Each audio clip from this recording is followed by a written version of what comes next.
Bueno, mis amados, Señor les bendiga y les guarde. Este es tu hermano Pastor Walter Agosto, pastor de la Congregación Catedral de la Fe en la ciudad de Cagua, Puerto Rico. Y hoy en nuestro programa, donde lo cambiamos ahora para los martes, por compromiso que tenemos ahora los lunes. Y para nosotros una bendición poder llegar a cada uno de ustedes trayendo educación, información. Una de las cosas que distingue Catedral de la Fe, además y sobre todas las cosas, de hacer la misión de Israel, que es justicia y bondad, y ayudar al necesitado desde la parte física, emocional y la parte de su orientación de identidad espiritual. Y literalmente la historia nos habla acerca también de una étnica, y de la cual vamos a estar hablando esta noche un poco. Y traemos diferentes temas, pero hoy es un tema muy interesante y uno de mis favoritos, porque es uno de los temas que más me impactó y más me hizo a mí pensar cuando yo apenas, como pastor cristiano, un día simplemente se me ocurrió pensar: ¿por qué no obedezco el cuarto mandamiento? Si son 10, obedeciendo el cuarto mandamiento, como que sería algo perfecto. Y retando mi teología y mi formación cristiana de muchos años, me dio la oportunidad a abrirme a la voluntad del Eterno, y seguimos aprendiendo y seguimos creciendo. Una de las cosas que más a mí me encanta hacer es leer y estudiar. Voy a leer algo de aquí de un libro que le voy a hablar un poquito, y es un comentario acerca de los 10 mandamientos. Y lo voy a traducir porque está en inglés. Y dice que cuando una persona obedece el Shabbat, no debe de pensar, estoy traduciendo porque el libro es en inglés, no debe de pensar que es algo gravoso, como cuando le imponen algo a uno, sino que uno debe de estar consciente de que santificar el Shabbat incluye obediencia con gozo, el deleite de santificar el Shabbat. Por eso, dice el comentarista, cuando guardemos el Shabbat, nos pongamos la mejor ropa y comamos la mejor comida, porque este es deleite en el Shabbat. Y este comentario viene de un comentario que yo pues llevo algunos años estudiando, y es parte de todo, como yo le digo a ustedes, la sumatoria del contexto, historia, antropología, es una sumatoria completa. Incluye, cuando estudio las fuentes desde judías, culturales como rabínicas, para poder saber cómo pensaban los judíos en el primer siglo o los judíos en el preexilio. Y como yo no estaba ahí, yo tengo que leer la literatura de ellos para yo saber cómo yo pensaba, porque yo no estaba allí, ¿ok? Entonces, lo que acabo de leer es una de las fuentes que yo uso, que es la antología de la Torah, Me'an Lo'ez, que viene del Salmo 114, verso 1, cuando dice que el pueblo de Israel salió de un pueblo de lengua extraña. Bien interesante, a principios del siglo XVIII se escribe, Jacob Cooley escribe esta antología. ¿Y por qué lo escribe? Hay una población judía en Europa, y de repente el gran reto del idioma, no saben mucho hebreo, las generaciones nuevas, y entonces comienza él con esta inquietud y comienza a traducir literatura rabínica del hebreo a un lenguaje que hoy vamos a hablar un poco, nuestro recurso nos va a enseñar, que es una mezcla de judío y español antiguo.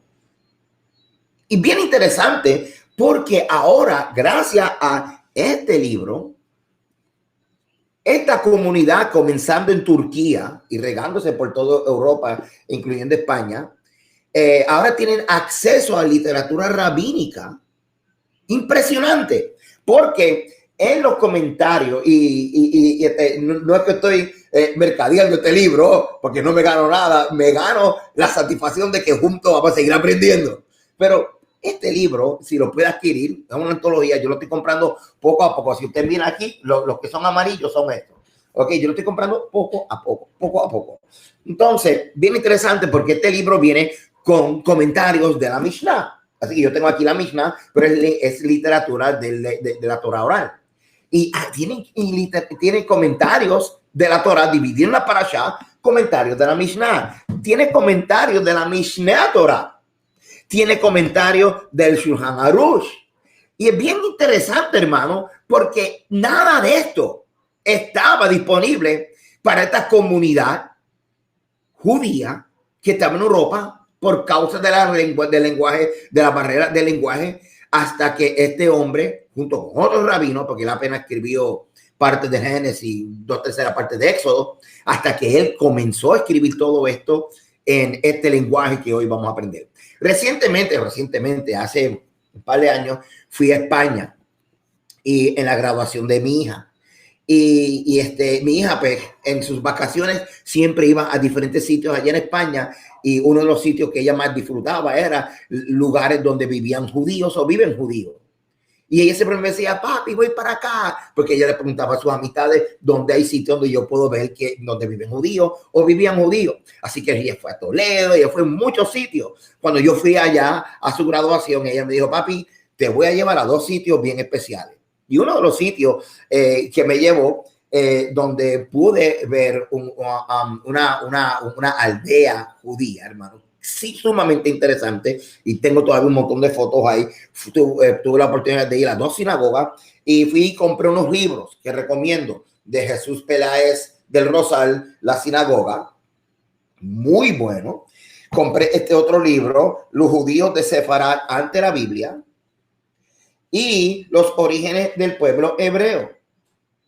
Y compré un par de libros más, un poquito más como que académico, para gente que estudia mucho y son más inteligentes que yo, y eso se lo regalé al recurso que tengo aquí en esta noche.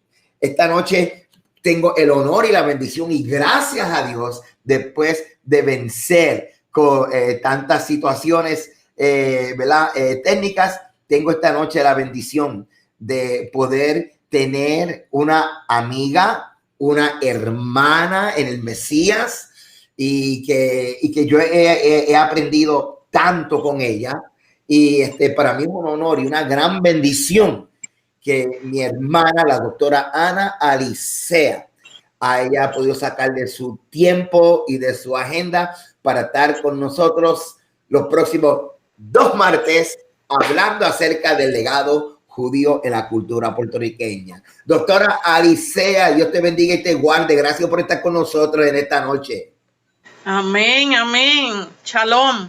Siempre es un placer para mí compartir con usted y compartir con todas las personas que escuchan su programa.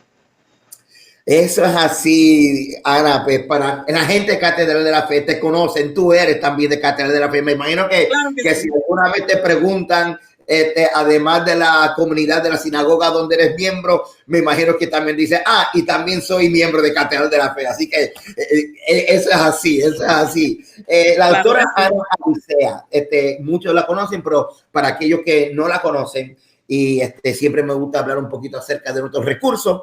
Tiene un bachillerato en artes humanidades, certificación en pedagogía, educación secundaria con concentración en historia, y certificación en pedagogía, educación secundaria con concentración en español de la Universidad de Puerto Rico, recinto de Calley. Realizó estudios posgraduados en el Centro de Estudios Avanzados de Puerto Rico y el Caribe, donde presentó la tesis La presencia judía en Puerto Rico durante el periodo colonial español como requisito de grado. Miembro de The National Council for Social Studies, entidad educativa dedicada a promover liderato, servicio y apoyo a docentes y estudiantes de ciencias sociales a través de las destrezas intelectuales de valores cívicos. Es miembro de la Asociación de Estudios Judaicos Latinoamericanos, por sus siglas en inglés, LAJSA, entidad dedicada a la investigación sobre el judaísmo latinoamericano. presidenta fundadora de Festival de las Naciones Incorporado, entidad sin fines de lucro dedicado al proyecto de diferentes pabellones representativos de diferentes países del mundo en una exposición anual en el Instituto de Cultura Puertorriqueño. Miembro de la Sinagoga Beth Abraham Shalom en Ceiba, Puerto Rico, secretaria de la Junta Directiva, Ancia Elder Counseling en la American Jewish Federation de Pensilvania, y actualmente realiza estudios postdoctorales en estudios culturales con énfasis en el tema del antisemitismo. Para nosotros una bendición tener a la doctora Ana Alicea. Doctora, vamos a hablar hoy, y la segunda parte, ¿verdad? Porque sacamos 2 programas para esto, acerca del legado judío en la cultura puertorriqueña. Quiero, antes de comenzar, felicitarte porque lo he leído varias veces, ¿verdad? Porque tiene una información excelente. El libro de la doctora Ana Alicea, El Talí Escondido, la presencia sefardita en Puerto Rico.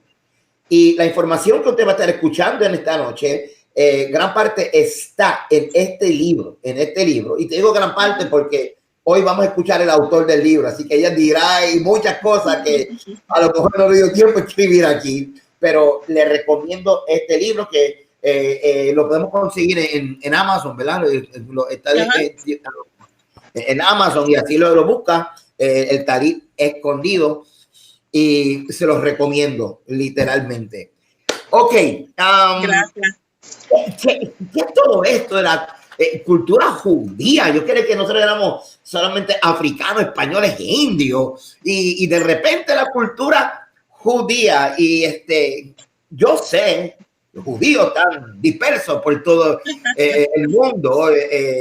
Sabemos que para el tiempo, porque me gusta estudiar el templo, para cuando se construyó el primer templo, habían judíos, llegaron a España, habían judíos ya en España, había otros durante el exilio babilónico, más judíos se fueron para Europa, y para después de la destrucción del templo, judíos se fueron para Europa. Así que históricamente y en verdad están por toda Europa y de ahí el mundo entero.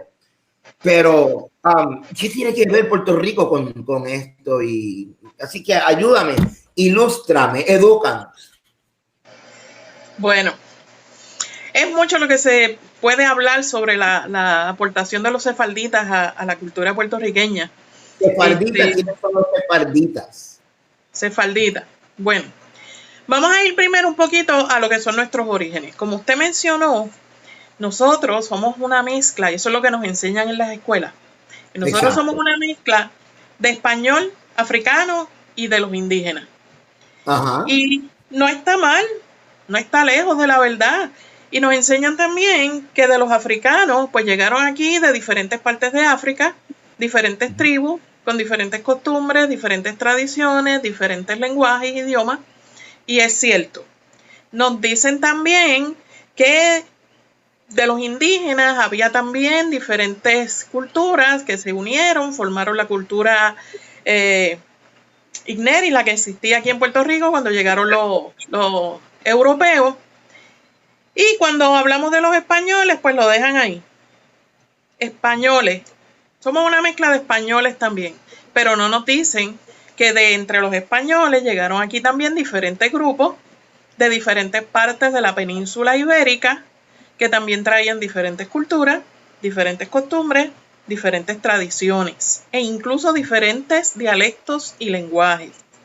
Y entre esos grupos que llegaron los sefarditas. ¿Quiénes son los sefarditas? Exacto. Sefarad es el nombre que los hebreos le dieron a la península ibérica cuando se establecieron allí. Y fíjese, como usted dijo ahorita, desde la época del rey Salomón, que se empezó a construir el primer templo, ya había una presencia hebrea en la península ibérica.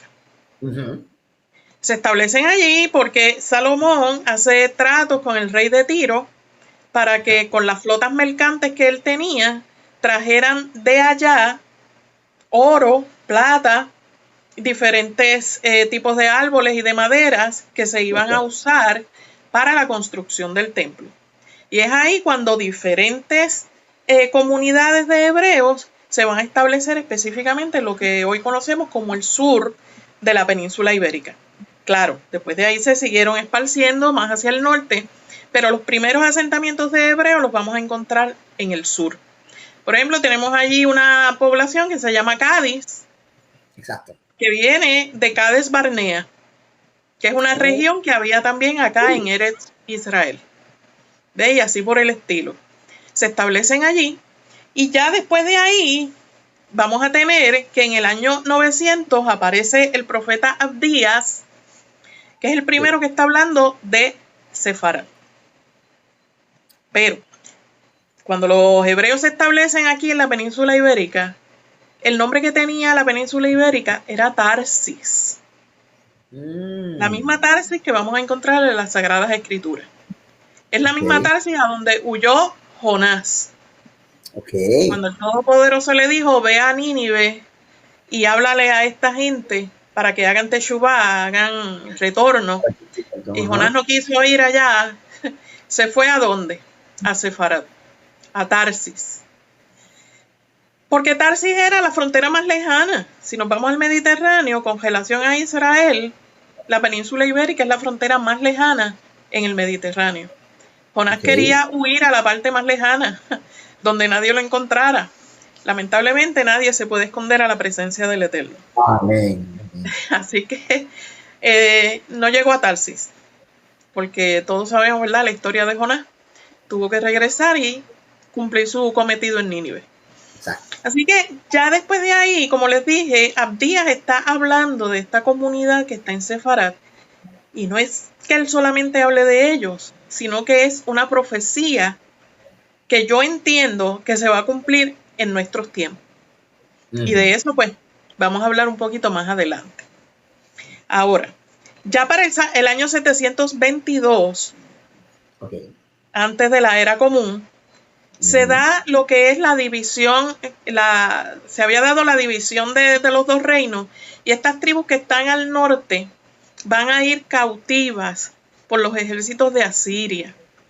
Y una vez van al norte, se van a esparcir, no solamente por el norte de Eretz Israel, sino que también van a ir un poquito más al norte y se van a dispersar por lo que hoy conocemos como Europa y parte de Asia.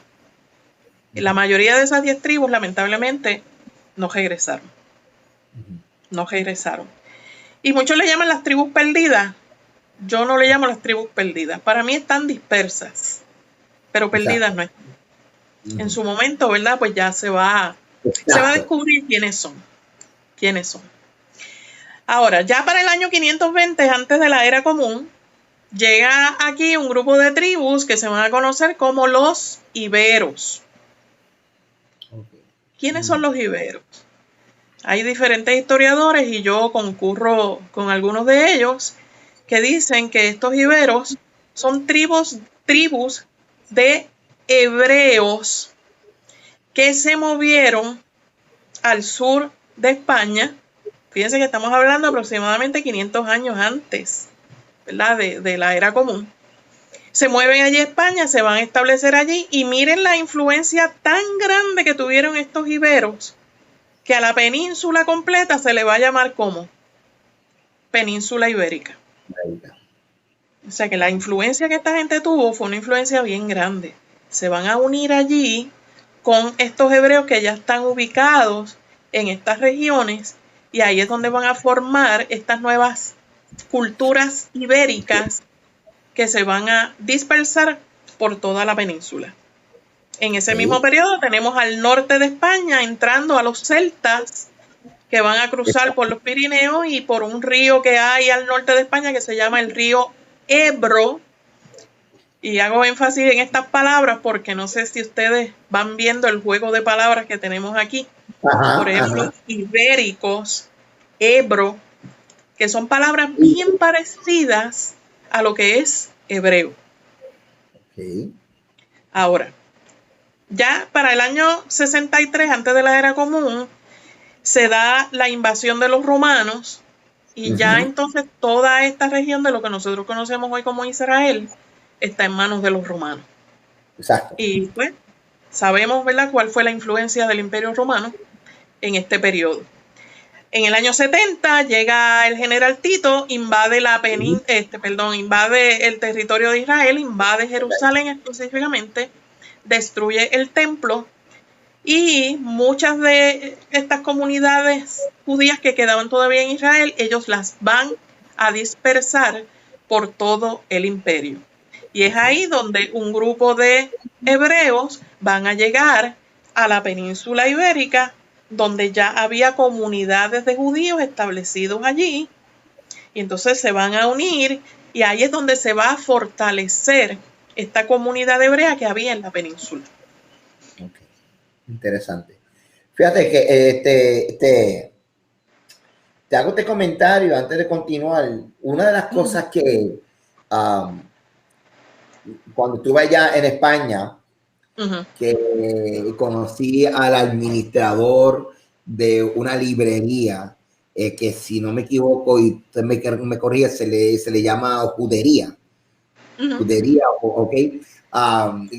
De hecho, hay que ir para allá. De hecho, ya le estaba diciendo a mi hija en estos días, estábamos hablando de algunos temas y ella quería regresar porque ella tiene amigas allá en Barcelona y en Toledo, todos esos sitios. Y yo le dije, nos vamos a ir para allá, quiero ir contigo porque quiero con calma a regresar. Fuimos a Toledo. Y eso es otra cosa.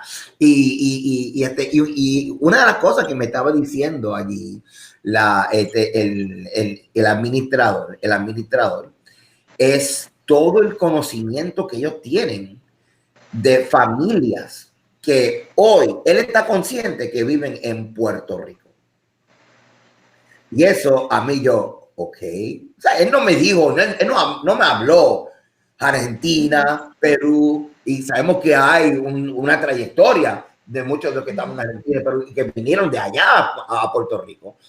Pero cuando él me dijo esto tan contundentemente, pues ahí me dio más curiosidad todavía.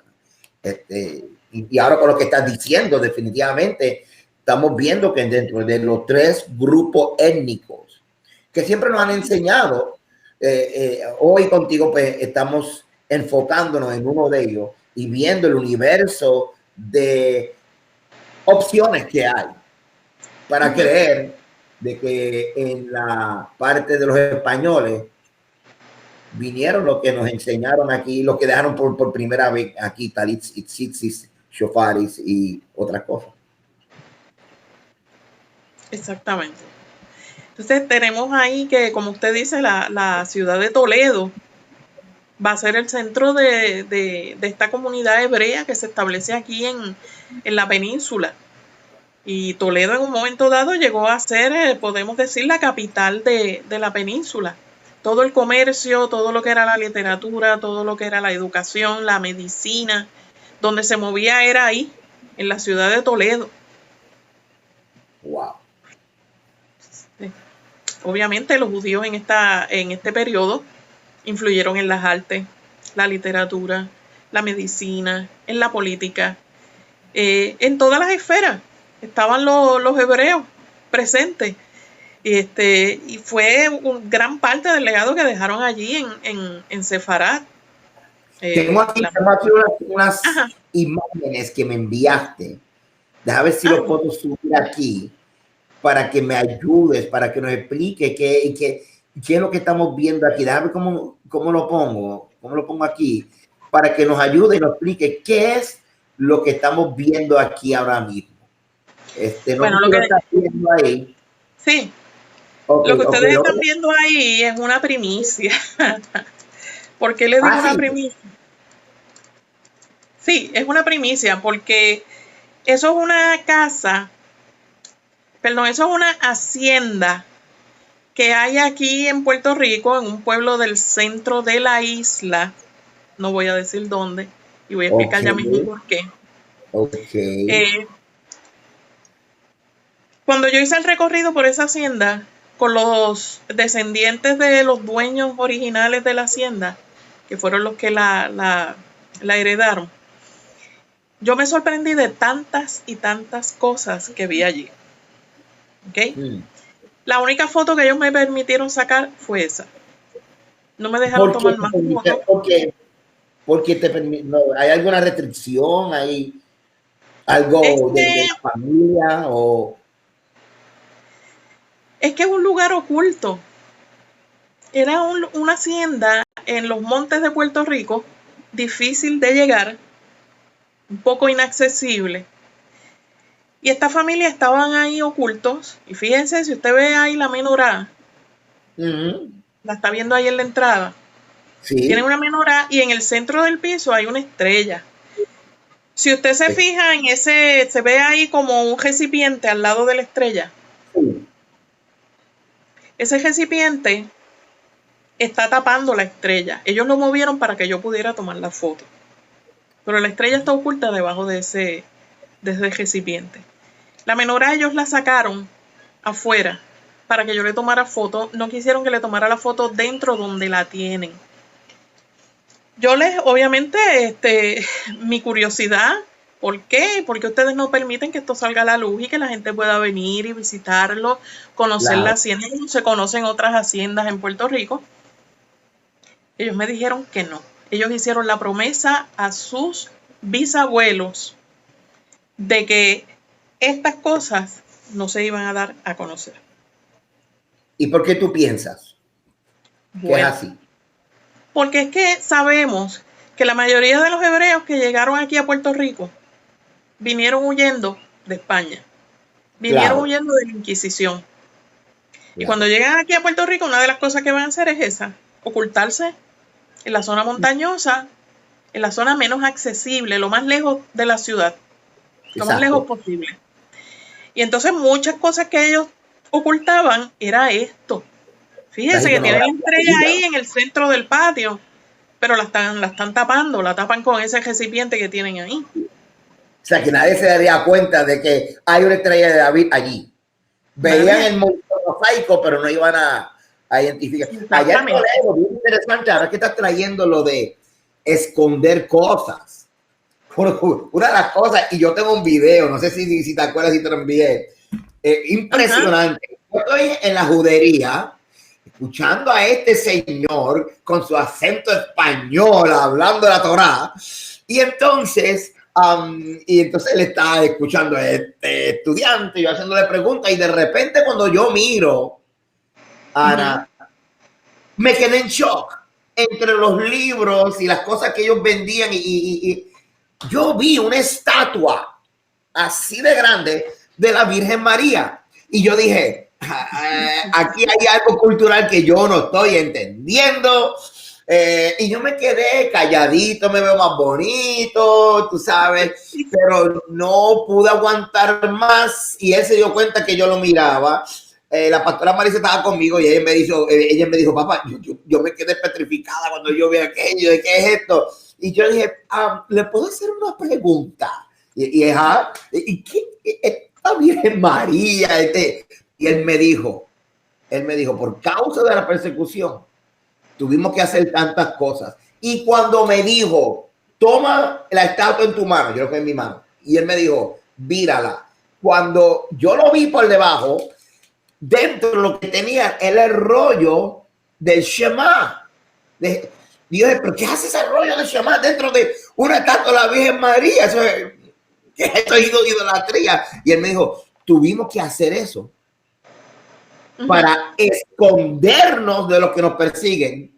Sí. Si nosotros realmente esconder nuestra identidad o olvidarnos de la identidad. Así que escondido, el Shema escondido en la estatua, es un mensaje donde todos tenemos que aprender esto, de que dentro de la iconografía simbólica, religiosa, cultural, dentro escondido, hay algo judío. Sí. Me impresionó a mí, y eso es lo que estoy viendo ahí, y posiblemente los dueños todavía, como usted me está diciendo, con esa cuestión de la persecución y el antisemitismo y el odio, a lo mejor se lo pasaron a la otra generación y digan, mira, para asegurarnos de que nadie va a destruir esto.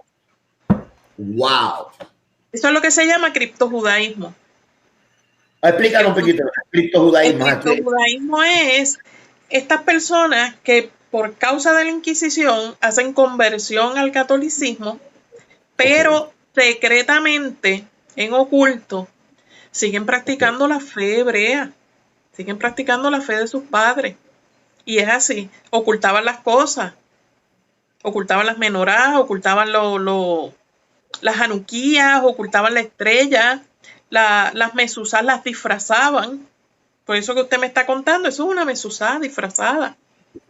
Exacto. Y a lo mejor cuando le pasaban por el lado a la Virgen, pues como la costumbre hebrea, ¿verdad? Besaban los pies de la Virgen, pero era porque ahí debajo estaba ¿qué?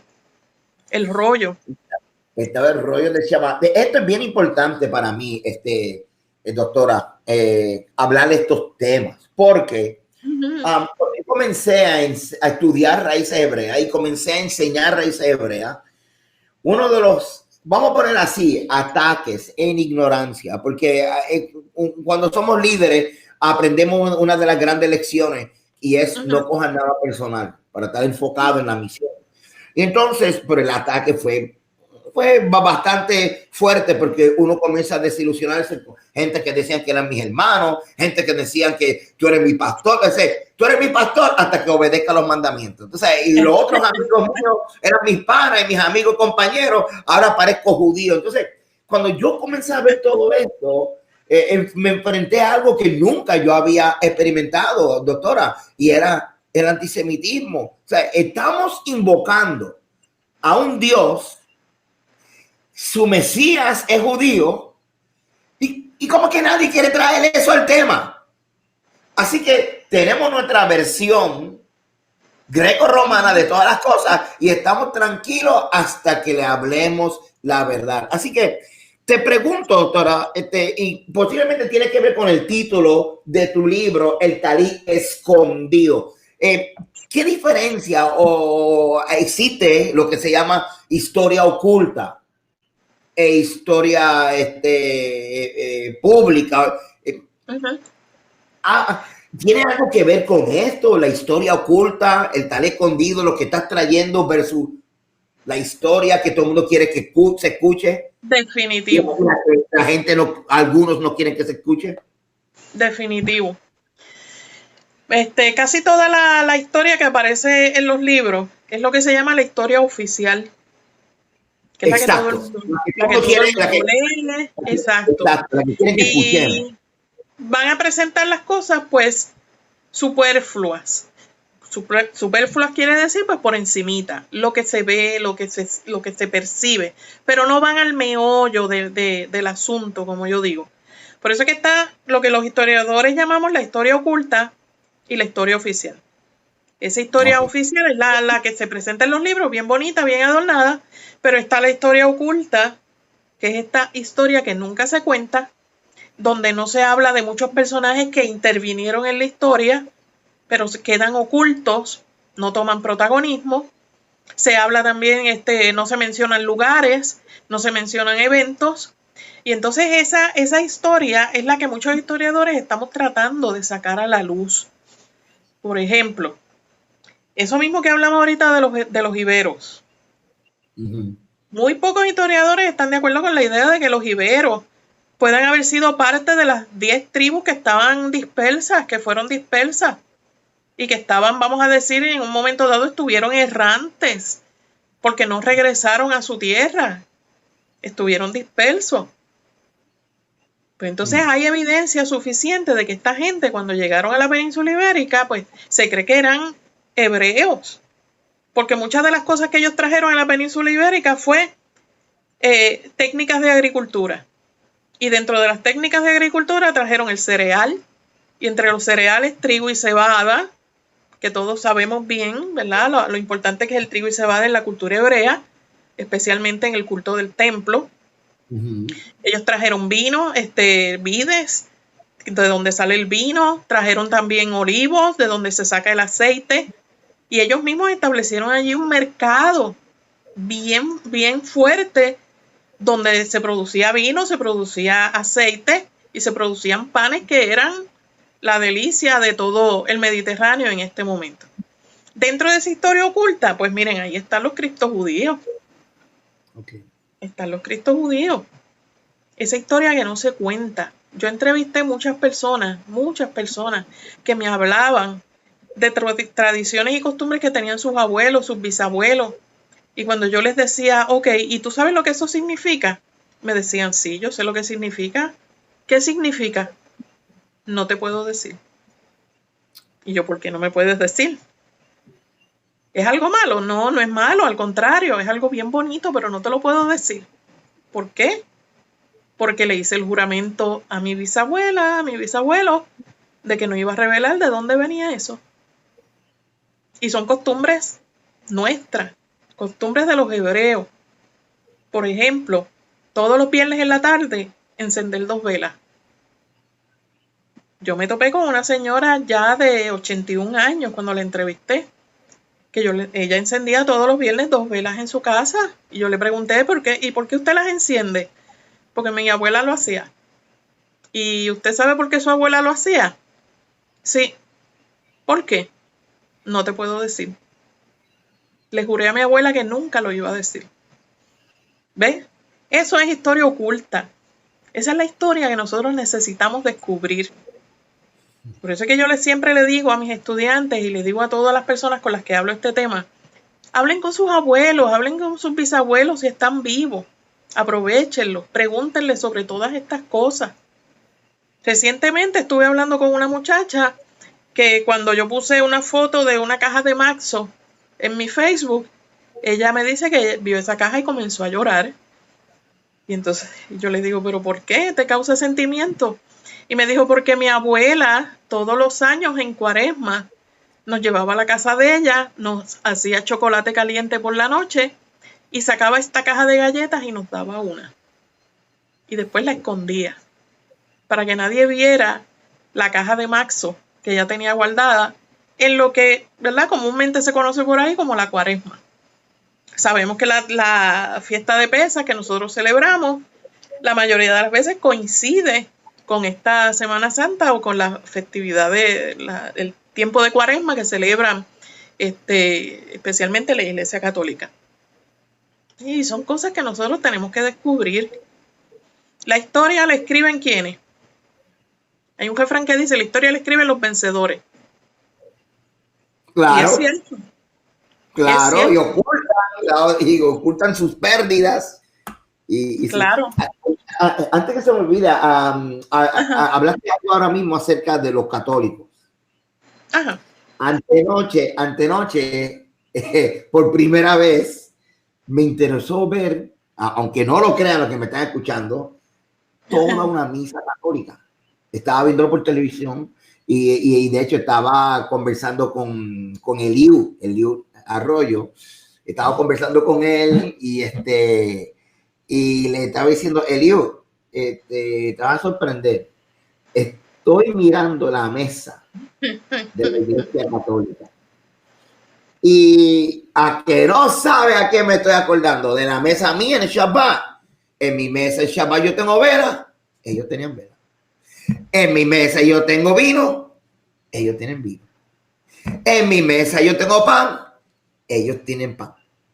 Y aunque ya yo sabía que, por ejemplo, muchos de los que comienzan en las raíces hebreas, cuando vienen directamente del catolicismo, no del cristianismo, sino del catolicismo, cuando vienen del catolicismo, una de las cosas que más para ellos es natural abrazar es la parte de lo que llamamos el protocolo del rey o la liturgia, porque de hecho el calendario que ahora mismo tú y yo seguimos, que es el calendario bíblico, lo que nosotros llamamos el calendario bíblico, en el contexto cristiano católico, se llama el calendario litúrgico. Mira qué cosa, aunque incluyen Viernes Santo y cambiaron Pesaj por Viernes Santo, incluyeron la celebración del Día de la Resurrección y otras cosas, pero ellos le llaman el calendario litúrgico. Así que esta herencia, Ana,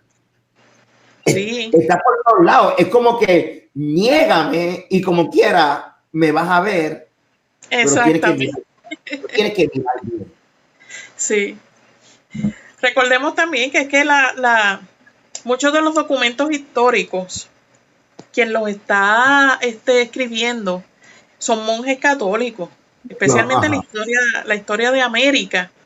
Cuando llegan aquí a América, Oh, sí. tenemos a Fray Bartolomé de las Casas, Fray Claro. Íñigo Abad de la Sierra, Fray Ramón Pané, Fray Diego de Alcántara. Son frailes, son monjes católicos. Son ellos los que están escribiendo las crónicas de todo lo que está pasando acá en América. Entonces, obviamente, ¿a favor de quién van a escribir? Tienen que escribir, ¿verdad? Pues a favor de la iglesia, a favor de la corona, porque en ese momento la iglesia trabajaba para la corona. Exacto. Y hay muchas cosas que van a ocultar.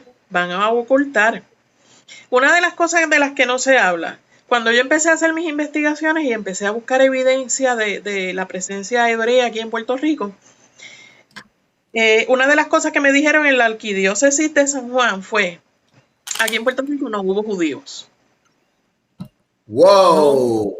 No hubo judíos, me dijeron. Y yo pues, pero sin embargo tenemos aquí a un inquisidor que se llamaba Alonso Manso, que fue el primer inquisidor de las Américas, y cuando llega a América, la sede de la Inquisición aquí en América fue Puerto Rico.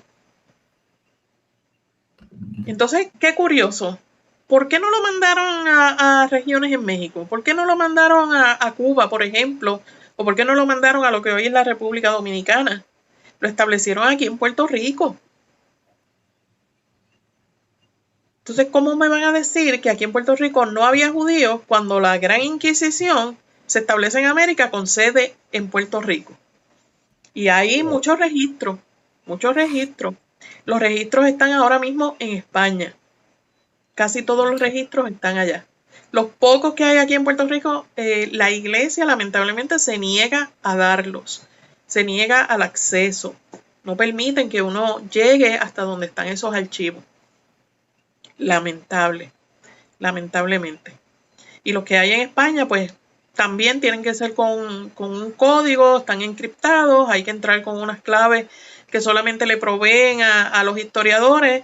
Si cualquier persona por acá, ¿verdad?, desea entrar para buscar su genealogía o buscar sus antepasados que fueron martirizados por la Inquisición, pues no se le permite. Tiene que ser un historiador. Yo, gracias al Eterno, pues tengo ese privilegio, puedo entrar a muchos de los archivos que hay allí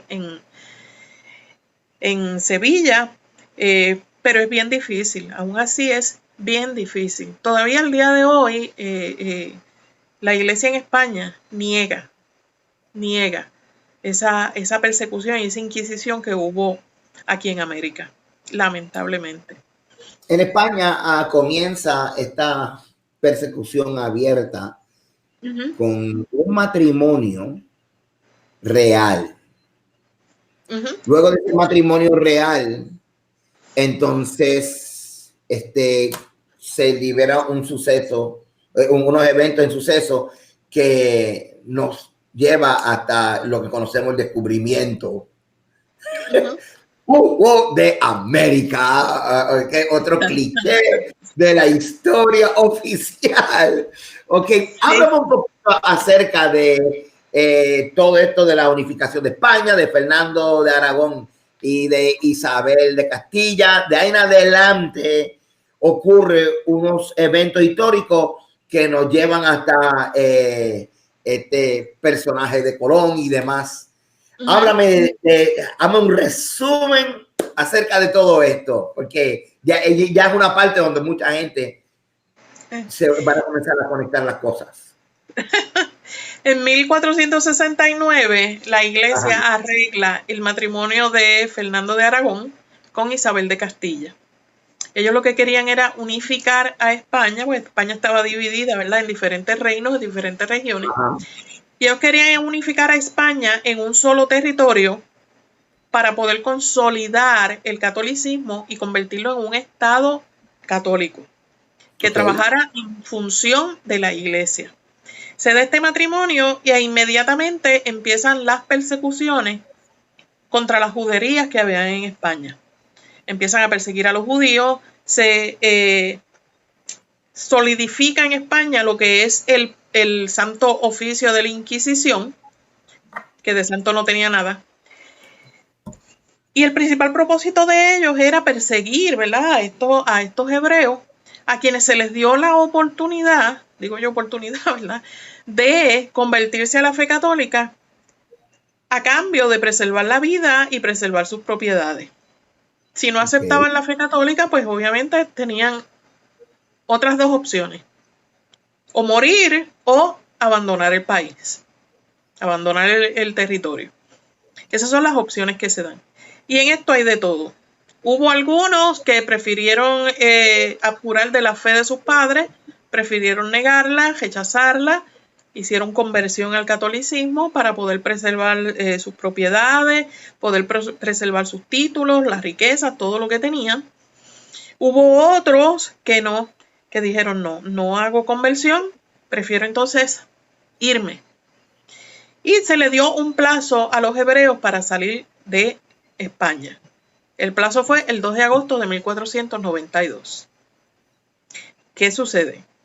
Que para ese mismo tiempo estaba por ahí un personaje que se llama Cristóbal Colón, que estaba planificando hacer un viaje comercial hacia Occidente. Él presentaba la teoría, ¿verdad?, de que la Tierra era redonda. De esto se ha hablado mucho, ¿verdad?, pero no voy a abundar sobre eso. Decía, si la Tierra es redonda, yo salgo de este punto, doy la vuelta, voy a llegar de nuevo al mismo punto donde salí. Así que, si yo me voy por él hacia Occidente, voy a llegar a lo que en aquel momento se conocía como Zipango, que es lo que hoy es China. Ellos querían establecer un comercio con China y con India, porque China e India tenían especias y tenían unos productos que acá en España y en Europa se necesitaban y no los podían conseguir porque el Mediterráneo en ese momento los estaban controlando los musulmanes. Así que él planifica ese viaje, le presenta el proyecto a los reyes católicos y los reyes católicos se negaron. Y esta es una de las cosas que no dicen. La gente dice que Isabel y Fernando rápido le dieron unas naves a un marinero desconocido que no sabían ni quién era, y él hizo ese viaje de expedición y descubrió América. Lo que realmente ocurrió fue que al negarle los reyes católicos la salida a Colón, los hebreos que estaban en la corte y que eran gente pudiente, muchos de ellos eran banqueros, patrocinaron el viaje de Colón. No solamente le dieron dinero, le dieron lo que necesitaba, sino que también le dieron las naves con las que él hizo esta expedición. Principalmente la Santa María. Era una nave nueva, nunca se había usado. La compraron los hebreos y se la pusieron en las manos a Colón para que hiciera este viaje de esta expedición. Pero la condición que tenía que le dieron ellos a Colón fue: vas a ir a hacer tu viaje tu expedición, pero nos vas a llevar a nosotros a lugares de refugio. Espérate, entonces tú me estás diciendo entonces que de las naves, una específicamente estaba llena de judíos. La Santa María. Bueno, venían judíos en la expedición de Colón, pero no era que la Santa María viniera llena de judíos. Vamos a explicar esto un momentito. Okay. Lo que sucede es que Colón utiliza estas 3 naves para la expedición de la corona, pero la Santa María estaba patrocinada por los hebreos de la corte. ¿Okay? Con la condición de que él trajera otros hebreos para establecerse acá, pero el mismo día, fíjense que el mismo día que Colón sale del puerto de Palos de Moguer en España, ese mismo día salen los hebreos. Era el plazo que tenían los hebreos para dejar la península. Exacto. Y entonces, cuando Colón sale con su expedición, que dicen las bitácoras de Colón que al filo de la medianoche salimos del puerto de Palos.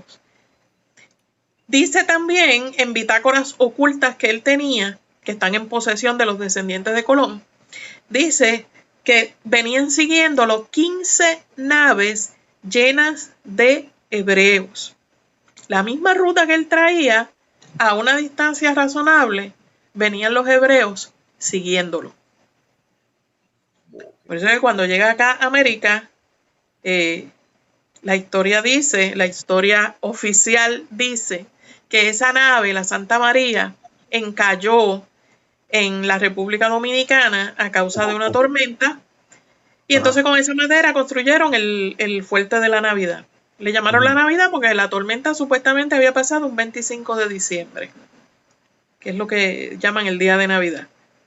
Pero causa curiosidad porque 25 de diciembre es una fecha que está fuera de la temporada de huracanes aquí en el Caribe. ¿Cómo es entonces que él escribe que una tormenta destruyó la nave y que con esa madera hicieron un fortín? Lo que realmente ocurrió fue que la nave cogió otro rumbo. La nave no regresó a España. Pero en las bitácoras que él le presenta oficialmente a la corona, tiene que establecer que la nave sucumbió en el viaje.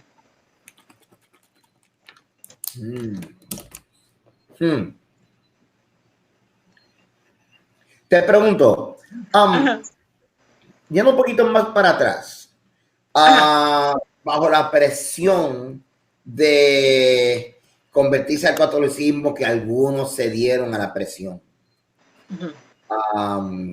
Y sabemos que en escritos rabínicos, y ahora mismo no puedo citar exactamente dónde, pero sí por causa de la preservación de la vida, tú puedes literalmente como que por aquí no fue la cosa, siempre y cuando es para preservación de la vida. Ahora, sé que así que algunos podían disfrazarse o como que hacer el engaño de conversión, y todo por preservación de la vida. No están negando el eterno, pero entiendo que estos que aún los forzaron, que no lo estaban haciendo de corazón, sino que tenían entonces este disfraz, se les dio el nombre de Anusim, si no me equivoco. Ok, te pregunto, cuando se enteran de la oportunidad de venir acá con Colón, ¿tú crees que habían Anusim ahí, o los Anusim se quedaron, o vino un grupo de Anusim o un grupo de los que abiertamente dijeron no voy a hacer ninguna conversión, soy un rebelde, pues entonces me diste tal día para irme, pues me voy? ¿Qué ocurrió con los Anusim? ¿Se montaron en los barcos junto con los que abiertamente dijeron que no iban a hacer conversión, o qué pasó? Sí, muchos de ellos sí. Muchos de ellos sí. Venían en la expedición de Cristóbal Colón. El mismo Colón dice que venía con él un Luis de Torres, que era traductor, que cuando llegaron acá a América, él fue uno de los que ayudó a que hubiera comunicación entre los aborígenes y los europeos que llegaron. Dice el mismo Luis de Torres en sus bitácoras personales que él habló con los nativos en arameo antiguo y se entendieron. Entonces uno pregunta, ¿cómo es esto? ¿Qué pasó aquí? Arameo antiguo y se entendieron. O sea, ¿qué lengua entonces era la que hablaban estos aborígenes? Que cuando se les habla en este dialecto lograron entenderse. Así que él se convirtió en el traductor del viaje. Venía otro también que era un maestro constructor. Entonces uno se pregunta, ¿a qué viene un maestro constructor en una expedición donde lo que vienen a buscar es especias? ¿Qué va a construir él acá? Esas son preguntas que uno se hace. Obviamente, pues Luis de Torres fue uno de los que no regresó a España cuando se da ese primer viaje. Él se quedó en lo que hoy se conoce como la isla de Cuba. Allí estableció una comunidad y allí murió. O sea, su nombre real era Jaime Levy. Antes de hacer conversión, cambió su nombre a Luis de Torres.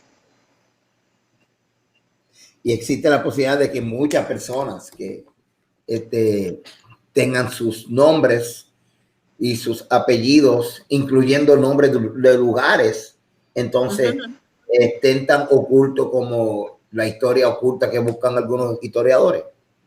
Claro que sí, claro. Muchos de ellos cambiaron los apellidos al hacer conversión y cambiaron los nombres. Casi todos los que tenían apellido Levi o se llamaban Levi, cambiaron su nombre a Luis. Ok. Luis es un nombre, ¿verdad?, que deriva de ese nombre o apellido Levi. Algunos hacían un cambio de sílabas en el apellido. Por ejemplo, estaba el apellido David, cambiaban las sílabas y sale Vidal. Apellido Vidal. Entonces, después de escuchar esto, Ana, van a hacer entonces la curiosidad de mucha gente. Desde entonces, pues deja ver el apellido mío, déjame ver ese nombre, el nombre de cosas, porque qué cosa judía estaría escondida en mi casa, qué cosa judía estará escondida en mi costumbre. Se levanta como que de repente esta sospecha de cosas judías.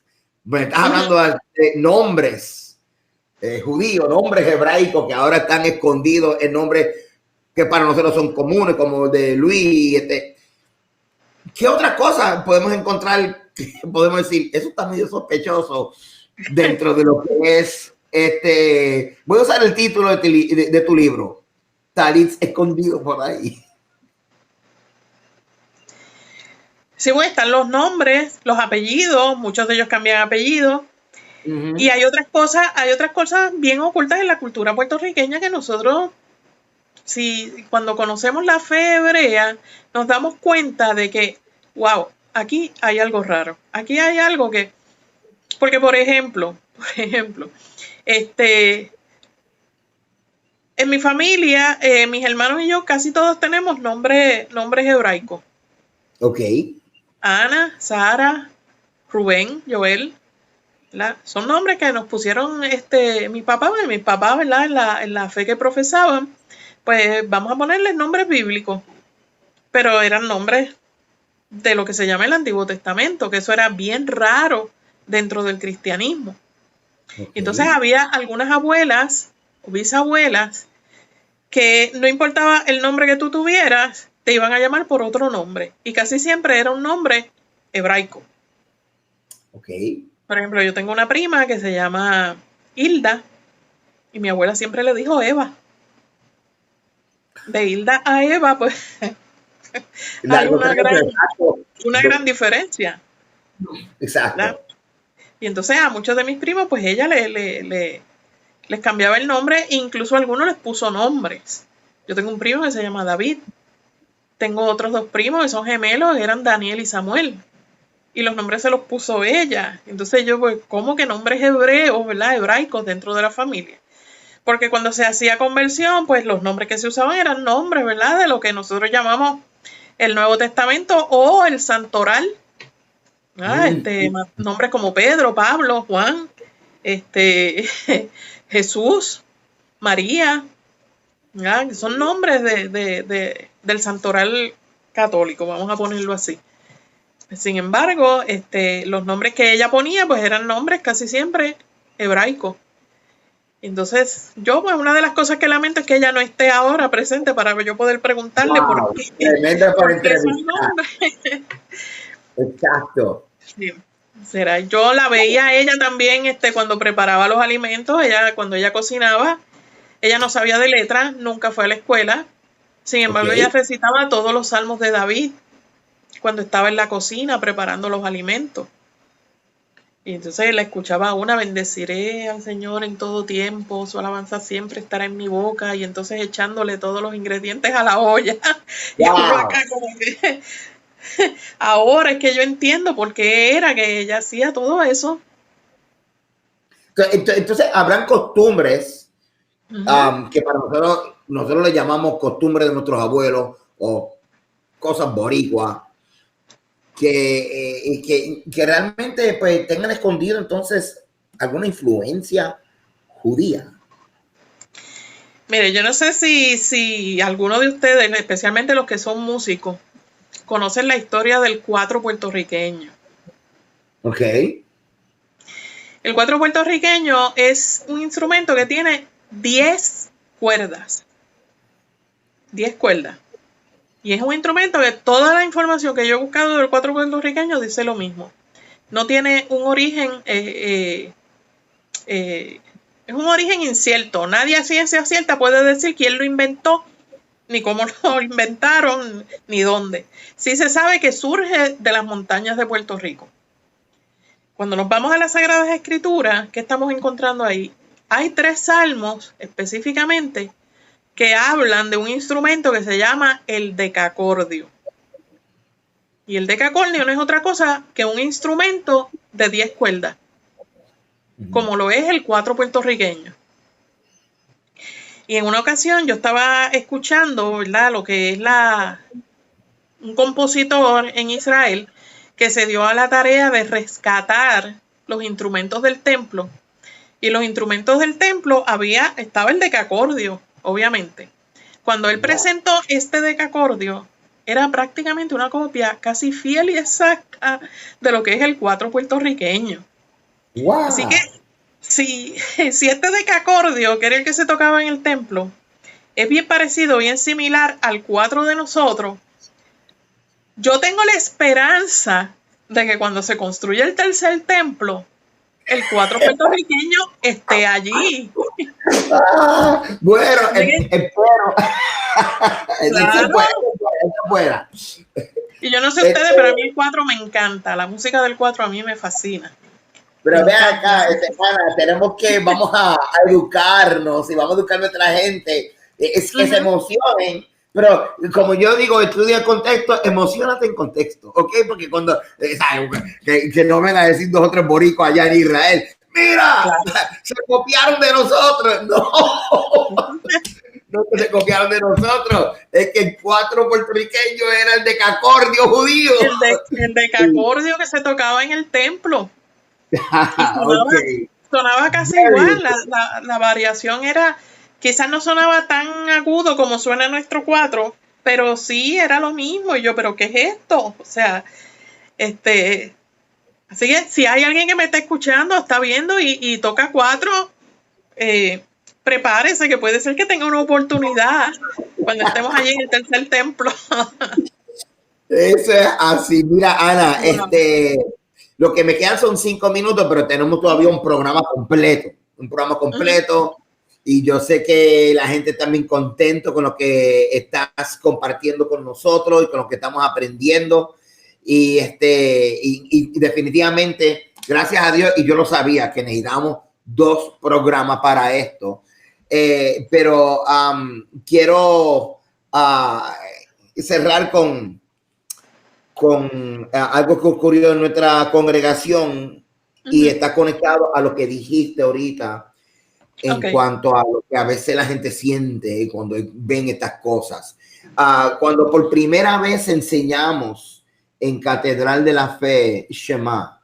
El Shema, si no me equivoco, junto con la recitación de los 10 mandamientos, es la parte más antigua de la liturgia. Es la parte más antigua de la liturgia. Sí. Entonces, cuando recitamos el Shema, para mi sorpresa, y realmente te digo, Ana, fue una sorpresa. Yo vi a esa congregación de Catedral de la Fe, lo que se quedaron conmigo. Bendito sea el Rey por lo que se quedaron.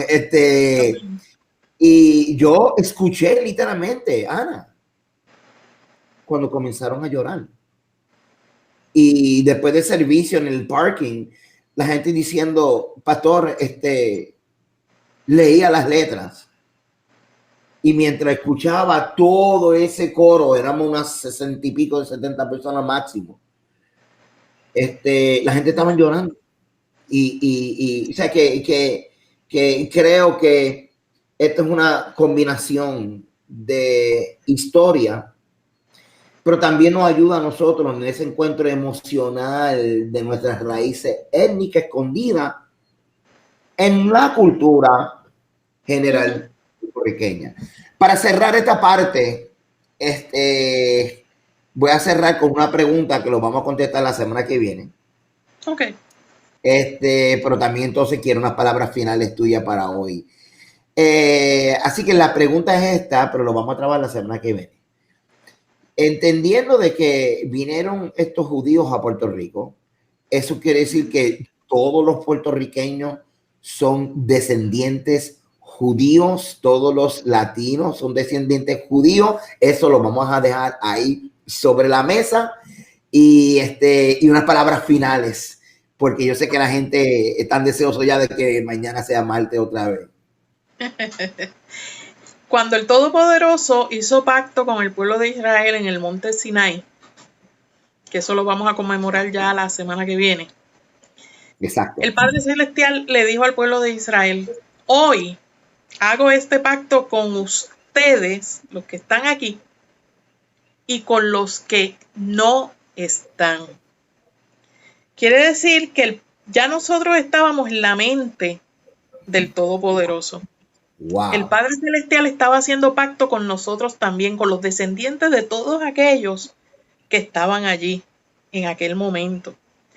Así que cuando nosotros escuchamos ese Shema, o cuando nosotros escuchamos el shofar, o escuchamos cualquier palabra en hebreo que nos lleva a la Torá, o que nos conecta con el pueblo de Israel, es esa alma judía, esa alma hebrea que está dentro de nosotros, despertando. El Padre Celestial la está despertando y la está trayendo a lo que es esa verdad que está inherente ahí en las Sagradas Escrituras. Por tanto tiempo ha estado oculta. Por mucho tiempo tuvimos el velo puesto, ese velo que nos pusieron los paganos, que nos puso la Iglesia Católica, que lo único que veíamos era quizás a este Cristo greco-romano, pero ahora nos quitaron el velo y estamos viendo el Yeshua hebreo, el Yeshua judío. Y es un privilegio, por lo menos para mí es un privilegio llenarme la boca y decir que soy hebrea. ¿Por qué? Porque pertenezco a ese pueblo con el que el Todopoderoso hizo pacto, al que el Todopoderoso le dio promesas, promesas que se han cumplido, se están cumpliendo y se van a cumplir, porque esa es la fe que nosotros tenemos. Amén. Así que cuando el Padre Celestial, y yo siempre lo digo y lo sigo repitiendo, cuando el Padre Celestial se dignó en poner sus ojos en esta isla tan pequeñita, que somos una isla que a veces miramos un mapa del mundo y somos un puntito que apenas se ve, el Padre Celestial se ha dignado en llamarnos y traernos a estas verdades, sacarnos de la oscuridad y traernos a la luz. Es porque realmente estamos en las noticias del Todopoderoso. Ese pacto que se hizo allí en el Sinai sigue vigente y el Todopoderoso sigue haciendo pacto con los descendientes de aquellos que estuvieron allí. Wow, wow. Bueno, yo estoy aquí deseoso. Una vez más, si usted quiere adquirir el libro de la doctora Ana Alicea, vaya a Amazon, por favor. El Talit escondido, la presencia sefardita en Puerto Rico. Usted necesita este libro y tiene que adquirirlo porque la semana que viene voy a dar un examen del libro. No, es broma, pero tiene que adquirirlo, hermano, porque así usted va a ser bendecido y también así usted apoya a los trabajos de la doctora Ana Alicea, que con tanta generosidad y siempre con su disponibilidad para ayudarnos, para nosotros seguir aprendiendo acerca de este contexto cultural que de tan poco se habla. Así que los espero el próximo martes en la segunda parte del legado judío en la cultura puertorriqueña con la doctora Ana Alicea. Doctora, gracias por estar con nosotros esta noche y nos veremos el próximo martes, doctora, ¿ok? Cómo no, gracias a ustedes, shalom, muchas bendiciones para todos. Gracias. Bueno, amado, el Señor les bendiga y les guarde y será hasta el próximo martes en la segunda parte del legado judío en la cultura puertorriqueña. El Señor les bendiga y les guarde.